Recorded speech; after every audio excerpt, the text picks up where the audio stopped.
आप देख रहे हैं एनएमटी न्यूज और आपको रखे सबसे आगे। गुरुवार को जस्टिस गिरीश कुलकर्णी और जस्टिस फिरदौस पुनीवाला को बेंच ने कहा कि राज्य सरकार के पास त्वरित निर्णय लेने के साधन हैं। शहीद के परिजन को राहत देने में चुनाव बाधा नहीं हो सकता है। बेंच ने फिलहाल सरकार को इस मामले में निर्णय लेने के लिए 10 अप्रैल तक का समय दिया है। बेंच ने कहा कि सरकार की ओर से इस मामले में बड़े दिल से निर्णय लिया जाए। ये निर्णय मुख्यमंत्री को प्रशंसा दिलाएगा। 15 साल महाराष्ट्र में न रहने के चलते राहत अटकी। इससे पहले सरकार ने सूद की पत्नी को सरकारी योजना के तहत आर्थिक लाभ देने से इनकार कर दिया था।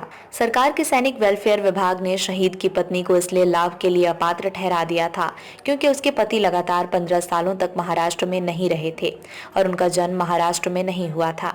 विभाग के इस असंवेदनशील रवैये के खिलाफ आकृति ने हाई कोर्ट में याचिका दायर की है। बहादुरी के लिए हुए थे सम्मानित।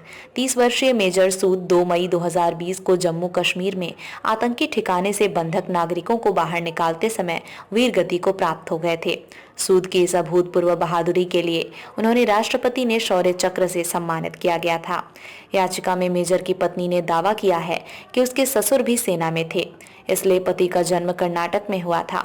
उनका पुणे में घर है। देश के लिए बलिदान देने वाले उसके पति पुणे में सेटल होना चाहते थे। बॉम्बे हाईकोर्ट ने शहीद मेजर की पत्नी को राहत देने को लेकर निर्णय में देरी पर नाराजगी जाहिर की है।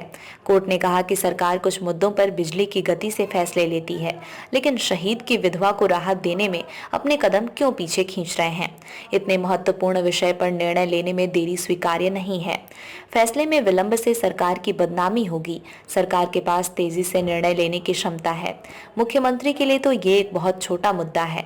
कोर्ट में 30 वर्षीय शहीद मेजर अनुज सूद की पत्नी आकृति की याचिका पर सुनवाई चल रही है।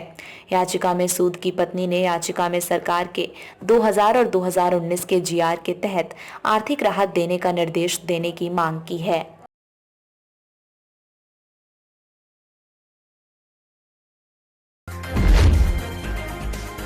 आप देख रहे हैं एनएमटी न्यूज और आपको रखे सबसे आगे।